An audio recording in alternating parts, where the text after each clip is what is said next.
Yesus, kami mau berkumpul kembali menghadap kehadirat-Mu ya Tuhan Yesus. Kami mau kembali memuji membesarkan nama-Mu ya Tuhan Yesus. Walaupun kami di berbeda tempat, kami mau dimanapun itu ya Tuhan Yesus, kami tetap mau satu hati, kami mau memuji membesarkan nama-Mu ya Tuhan Yesus. Kau berkati ibadah online hari ini ya Tuhan Yesus, dari awal sampai akhirnya ya Tuhan Yesus. Kau berkati kami semua ya Tuhan Yesus, Kau sertai kami semua. Di dalam nama Tuhan Yesus, kami mau siap memuji membesarkan nama-Mu. Haleluya, amin. Shalom teman-teman. Shalom. Apa kabar teman-teman yang di rumah? Pasti pada sehat-sehat semua kan?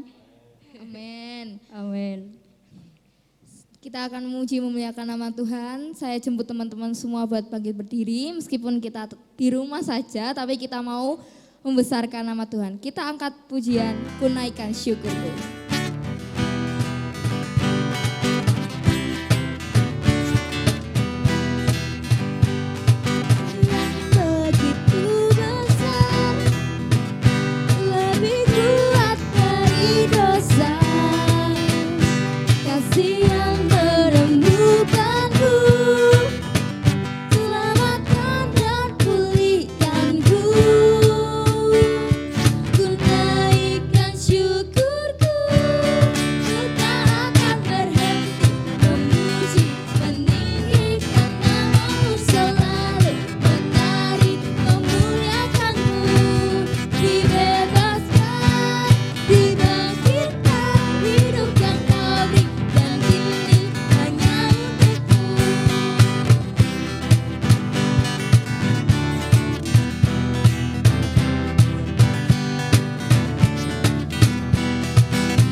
Sebentar lagi kita mau mendengarkan sebagian dari firman Tuhan, kita mau fokus sama firman kita. Kita mau siapkan hati, pikiran kita, berhubung ini masih memperingati hari kenaikan Tuhan. Kita mau minta Roh Kudus turun di tengah-tengah kita biar semua masalah yang dihadapi negara dan bangsa kita boleh cepat berakhir. Pandemi COVID-19 ini boleh berakhir dan kita dapat berkumpul di rumah Tuhan kembali, dapat memuji memuliakan nama Tuhan kembali.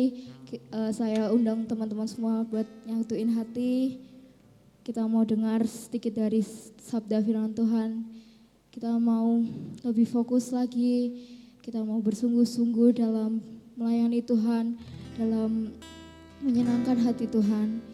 Ini Tuhan, seperti yang Kau ingini Yesus. Kau mau ubah hidupku Tuhan, menjadi hidup yang baru, yang berkenan daripada-Mu Yesus.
Ku telah mati dan tinggal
hidupku yang lama,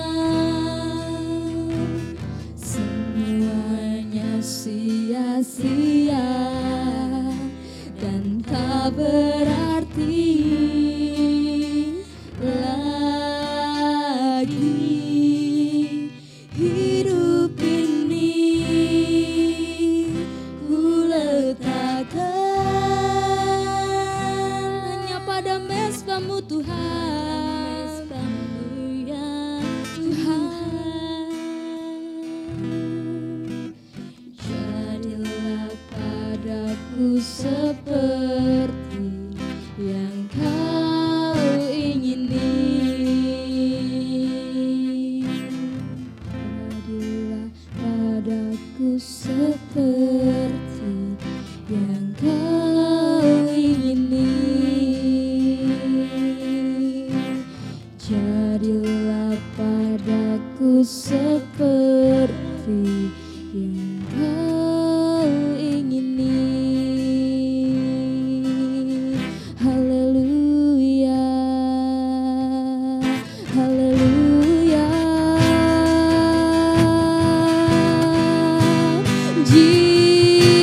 Jesus, kami mau ubah hidup kami Tuhan, sesuai dengan firman-Mu. Oh, haleluya, haleluya. Terima kasih Tuhan. Yesus, ini kerinduan kami. Oh, Jesus, haleluya.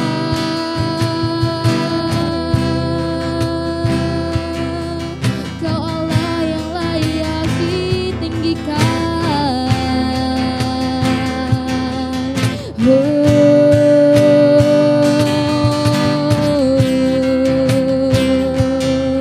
Terima kasih Tuhan, kami bersyukur Bapa punya Allah seperti Kau, Yesus. Jesus, ubah hidup kami, ubah hati kami Tuhan, sesuai dengan hati-Mu, sesuai dengan firman-Mu.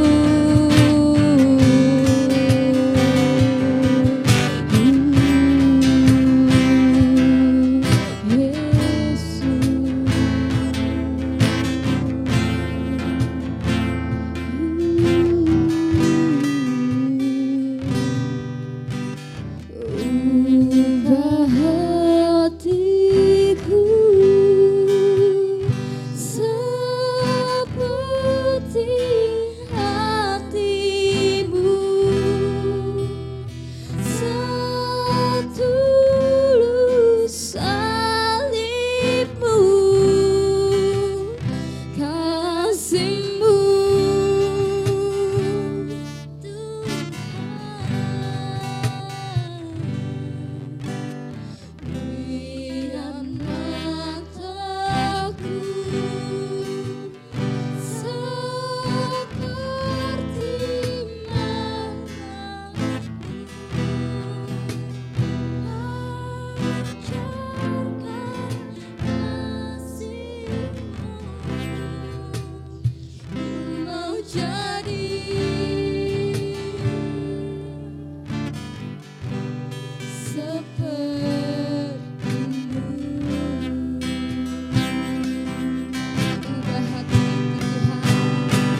mau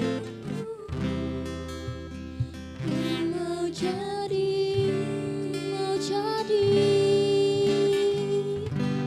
sepertimu, mau jadi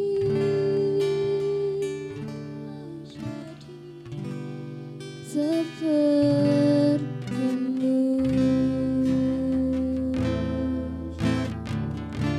mau jadi Tuhan sepertimu.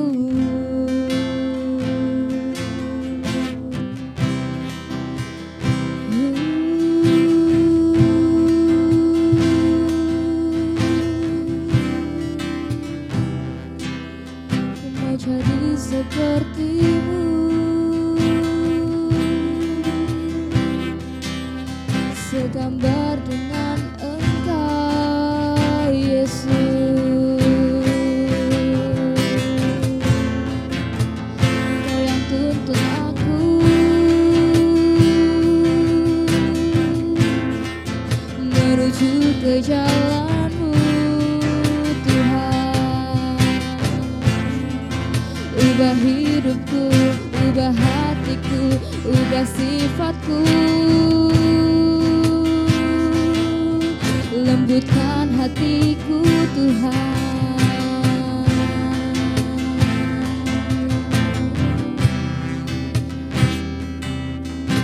Mau menyenangkan Engkau Yesus. Terima kasih. Ini pujian kami Tuhan, ubahkan kami Yesus. Haleluya,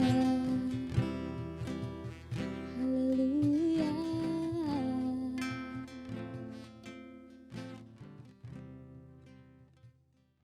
Ya, shalom teman-teman. Selamat sore, kita berjumpa di dalam kasih Tuhan Yesus Kristus. Saat ini Kau Budi ingin membagikan sebagian daripada renungan firman Tuhan, renungan yang singkat tentunya ya.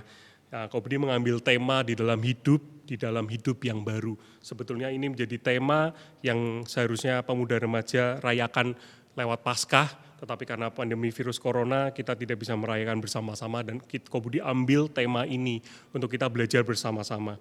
Jadi saat kita hidup di dalam hidup yang baru, saat kita, kalau kita contohnya kita menginginkan sesuatu yang baru, tentunya kita menginginkan hal-hal yang baik atau yang lebih baik daripada hal-hal yang lama.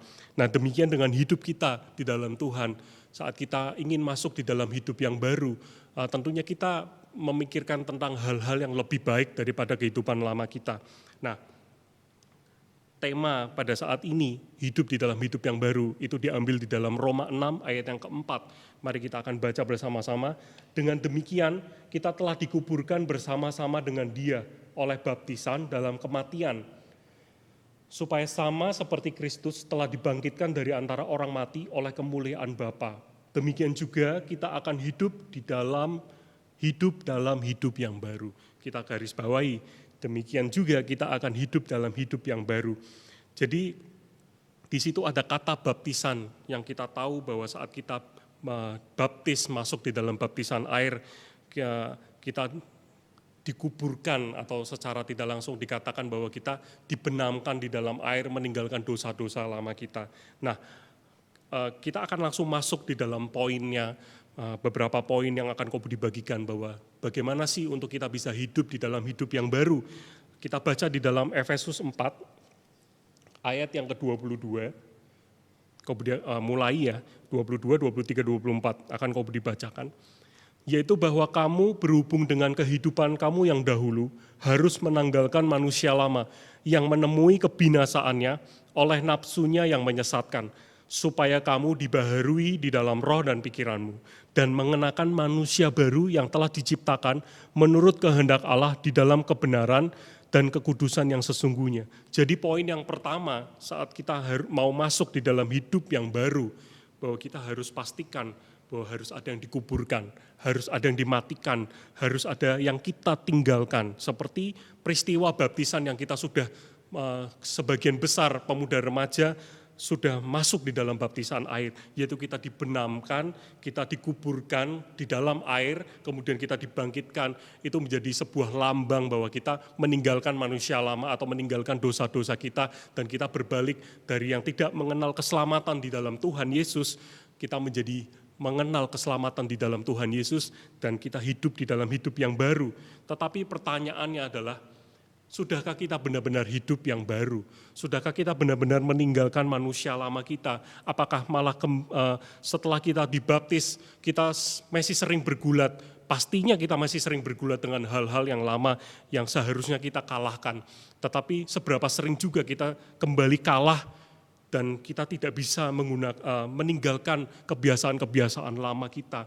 Nah, di sini kita harus belajar untuk meninggalkan manusia lama kita. Kita tidak bisa pakai kekuatan kita sendiri, tentunya kita harus andalkan kekuatan daripada Tuhan, yaitu kekuatan Roh Kudus. Kita minta dimampukan, yang akan kita bahas nanti di dalam poin yang kedua.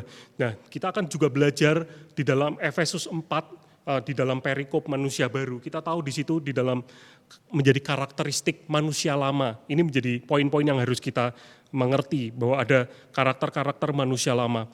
Di dalam Efesus 4 yang ke-17 dikatakan bahwa ada yang tidak mengenal Allah dengan pikiran yang sia-sia. Dan Efesus 4 yang ke-18 ada yang berpengertian yang gelap, jauh dari persekutuan Allah karena bodoh dan kedegilan hati. Ada yang perasaannya tumpul, Efesus 4 yang ke-19, dan menyerahkan diri pada hawa nafsu dan mengerjakan segala kecemaran. Nah, di situ kita melihat karakteristik manusia lama yang harus kita tinggalkan. Dan kita mau cross check buat pribadi lepas pribadi. Masihkah kita punya karakteristik itu? Masihkah kita saat kita mau beribadah saja kita harus didorong-dorong? Padahal saat ini di dalam pandemi virus corona seperti ini, kita mau beribadah secara live, atau bukan live ya, maksudnya secara bertemu pribadi lepas pribadi di dalam gereja, kita menjadi susah. Dan bagaimana kehidupan kita pribadi di rumah? Kita mau nggak menyediakan waktu buat Tuhan? Ini menjadi salah satu contoh saja bahwa kita harus meninggalkan manusia lama kita. Nah, ada satu peristiwa di dalam Paskah, pada saat Paskah yang pertama, yaitu pada saat tulah yang ke-10 mau diberikan kepada bangsa Mesir, yang di dalamnya ada bangsa Israel. Di situ Tuhan, mungkin tidak usah dibaca, di dalam Keluaran 12 ayat yang ke-15, di situ dikatakan bahwa tidak boleh ada makanan atau roti yang beragi untuk dimakan oleh orang-orang Israel. Kalau masih ada roti yang beragi, itu akan semuanya akan ikut dilenyapkan. Nah, ragi di sini itu seperti sesuatu yang kecil tetapi berdampak besar. Jadi sesuatu yang harus kita buang, yang harus kita hati-hati. Sesuatu kecil ini sesuatu yang mungkin kebiasaan-kebiasaan lama kita yang bisa mempengaruhi segala sesuatunya yang harus kita buang. Di dalam 1 Korintus 5, kita akan cepat membacanya. Di dalam 1 Korintus 5 ayat yang ke-7 dan 8, buanglah ragi yang lama itu supaya kamu menjadi adonan yang baru, sebab kamu memang tidak beragi, sebab anak domba Paskah kita juga telah disembelih, yaitu Kristus. Karena itu marilah kita berpesta bukan dengan ragi yang lama, bukan pula dengan ragi keburukan dan kejahatan, tetapi dengan roti yang tidak beragi, yaitu murni dan kebenaran. Maksudnya di sini adalah kita membuang segala yang jahat, membuang segala yang tidak murni, yang tidak berkenan di hadapan Tuhan. Nah, nomor 1 itu poinnya. Yang kedua, bagaimana kita untuk bisa hidup di dalam hidup yang baru, kita akan melihat poin yang kedua, yaitu di dalam Efesus 4 ayat yang ke-23, kita akan baca, supaya kamu dibaharui dalam roh dan pikiranmu. Ya, pemuda remaja, apa yang bisa memperbarui kita secara roh dan pikiran kita? Banyak. Hal-hal duniawi pun bisa memperbarui roh dan pikiran kita. Tetapi saat ini kita butuh sesuatu yang dari Tuhan, yang membuat kita bisa hidup di dalam hidup yang baru. Yaitu yang kau dicatat di sini adalah kita butuh Roh Kudus dan kita butuh firman Tuhan. Yaitu kenapa kita butuh Roh Kudus dan kita butuh firman Tuhan? Karena kita tidak bisa meninggalkan manusia lama kita. dengan kekuatan kita sendiri, kalau apalagi kita diperbaharui secara roh dan pikiran. Jadi kita butuh Roh Kudus, kita butuh firman Tuhan untuk kita bisa melaju, untuk kita bisa meninggalkan yang lama, dan kita diperbaharui secara pola pikiran kita.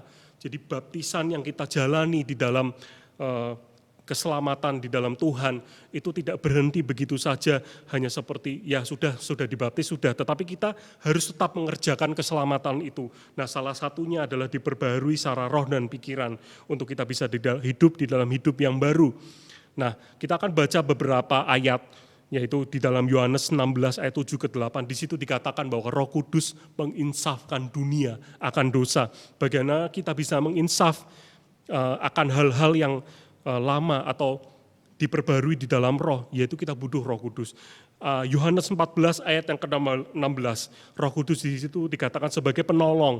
Yohanes 14 ayat yang ke-26, di situ dikatakan Roh Kudus sebagai penghibur dan penuntun kita.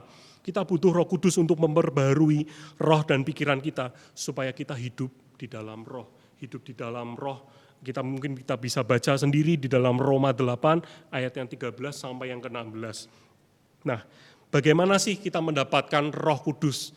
Di sini dikatakan bahwa, mari kita baca di dalam Matius 3 ayat yang ke-11. Di situ dikatakan bahwa di dalam Matius 3 ayat yang ke-11, Yohanes ini yang berkata ya, aku membaptis kamu dengan air sebagai tanda pertobatan. Jadi baptisan adalah sebagai tanda pertobatan kita. Tetapi ia yang lebih berkuasa daripadaku, dan aku tidak layak melepaskan kasutnya, ia akan membaptiskan kamu dengan Roh Kudus dan dengan api. Jadi bagaimana kita bisa diperbarui secara roh dan pikiran? Kita butuh Roh Kudus, yaitu dengan baptisan Roh Kudus. Siapa yang membaptis Roh Kudus, memberikan baptisan Roh Kudus, yaitu Tuhan sendiri, Yesus sendiri, sesuai dengan kehendak dan waktu yang tepat buat kita pribadi lepas pribadi anak-anak Tuhan. Jadi itu yang pertama, bahwa kita perlu Roh Kudus. Kita bisa semuanya, bukan jadi barang yang mustahil. Kita semuanya bisa dipenuhi oleh Roh Kudus, asalkan kita tekun meminta, asalkan kita tekun bersekutu dengan Tuhan. Dan kita semua percaya bahwa Tuhan Yesus akan membaptiskan kita dengan Roh Kudus. Nah, yang kedua, bagaimana kita diperbarui secara roh dan pikiran, itu lewat firman Tuhan. Karena tidak mungkin kita berdoa, kita dipenuhi Roh Kudus, tetapi kita tidak belajar akan firman Tuhan, kita tidak mendekatkan dengan firman Tuhan. Dari mana kita tahu mana yang boleh, yang tidak, mana yang kelakuan kita yang salah, dinyatakan di situ kalau kita tidak dekat dengan firman Tuhan. Selama ini kita jadi susah untuk beribadah, untuk mendengarkan kebenaran firman Tuhan secara langsung di gereja. Bagaimana kita di rumah, apakah kita benar-benar menyediakan, apa kita hanya sambil lalu saat kita mendengar ibadah online, kita hanya sambil lalu saja, mungkin ada yang keluar masuk, apakah kita sungguh-sungguh, itu menjadi tolak ukur untuk kita benar-benar butuh firman Tuhan atau tidak. Nah, di sini ada satu ayat yang menggambarkan bahwa memang kebenaran firman Tuhan itu akan membuat kita mengerti, memperbaharui pikiran kita. Kita akan baca di dalam 2 Timotius 3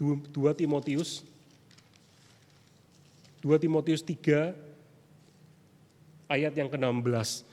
Di situ dikatakan segala tulisan yang diilhamkan Allah memang bermanfaat untuk mengajar, untuk menyatakan kesalahan, untuk memperbaiki kelakuan, dan untuk mendidik orang dalam kebenaran. Di sini sudah jelas ya, kita butuh firman Tuhan untuk memperbarui pikiran kita, mana yang boleh, mana yang tidak boleh, mana yang menyatakan kesalahan kita di mana, yaitu dengan firman Tuhan. Kita harus mulai membacanya, kita harus punya waktu tersendiri di akhir-akhir atau di masa-masa ini kita mau belajar pribadi lepas pribadi untuk kita bersekutu dengan Tuhan, kita sediakan waktu. Nah, itulah yang Ko Budi maksudkan bahwa diperbarui secara roh dan pikiran, yaitu satu, kita meminta Roh Kudus. Saat-saat ini kita ada di dalam doa kepenuhan Roh Kudus, ada pencurahan kuasa Roh Kudus pada saat hari Pentakosta nanti. Nah, kita minta kepada Tuhan, kita minta supaya itu memperbaharui pikiran kita, dan kita juga tidak lupa kita harus dekat dengar-dengaran dengan firman Tuhan supaya kita bisa diperbaharui. Dan poin yang ketiga, bagaimana kita hidup di dalam hidup kita yang baru, hidup di dalam hidup yang baru. di dalam Efesus tadi kita baca kembali, kita buka di dalam Efesus 4, pasal yang keempat, ayat yang ke-24. Dan mengenakan manusia baru yang telah diciptakan menurut kehendak Allah di dalam kebenaran kekudusan yang sesungguhnya. Jadi poin yang ketiga, yang terakhir, yaitu kita mengenakan manusia lama. Setelah kita mengenakan manusia baru, setelah kita meninggalkan manusia lama kita dengan baptisan yang kita maknai ulang pada saat sore malam hari ini untuk kita pribadi lepas pribadi, cross check pribadi kita, apakah kita sungguh-sungguh meninggalkan manusia lama kita, kebiasaan lama, atau malahkah kita kembali, bahkan kita yang sudah memulainya dengan roh, kita mematikannya dengan daging kembali. Itu menjadi pribadi lepas pribadi renungan. Dan yang kedua, kita diperbaharui dalam roh dan pikiran kita, yaitu dengan Roh Kudus dan firman Tuhan, supaya kita bisa mengenakan manusia yang baru. Apa yang menjadi karakteristik manusia yang baru? Di situ kita bisa baca bersama-sama nanti di dalam Efesus pasal yang keempat, dimulai dari 25 sampai yang ke-32. Sebagai contoh, kita harus membuang pikiran kotor kita, perkataan kotor kita harus buang kegeraman, kepahitan, kita harus buang pertikaian, fitnah, itu menjadi salah satu contoh. Dan mungkin ada hal-hal yang lain yang menjadi pergumulan kita secara pribadi, lepas pribadi, pemuda remaja. Ini saatnya kita mengambil keputusan untuk kita bisa mengenakan manusia yang baru, kita tinggalkan yang lama, yang tidak berkenan. Tidak ada yang tahu pribadi lepas pribadi, apa yang kalian masih lakukan di dalam yang tidak ada orang yang melihat, dan itu membuat duka Roh Kudus. Tetapi saat ini, jika firman ini ada tersampaikan kepada kita semua, itu menjadi cross-check buat pribadi lepas pribadi kita. Masih ada waktu untuk kita berbenah, untuk kita bisa masuk di dalam hidup yang baru, dan mengenakan manusia yang baru. Itu yang ingin Kau Budi sampaikan, biar ini menjadi kekuatan, berkat buat kita semua. Kita masuk di dalam hidup yang baru.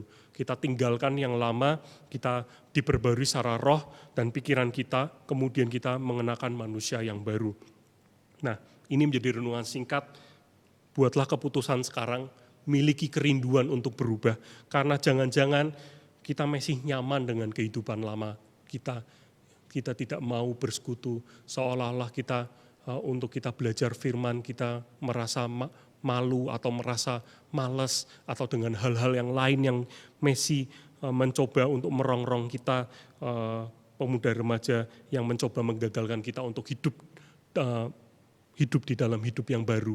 Karena jangan sampai kita sudah dibaptis, tetapi ternyata kita masih kehidupan masih yang lama. Ini yang ingin Kau Budi sampaikan, dan biar ini menjadi berkat buat kita. Mari kita akan tutup ibadah kita akan tutup dengan doa lewat kebenaran firman Tuhan yang kita sudah dengar pada sore malam hari ini. Terima kasih Tuhan, kami mengucap syukur buat firman-Mu yang sudah kami dengar.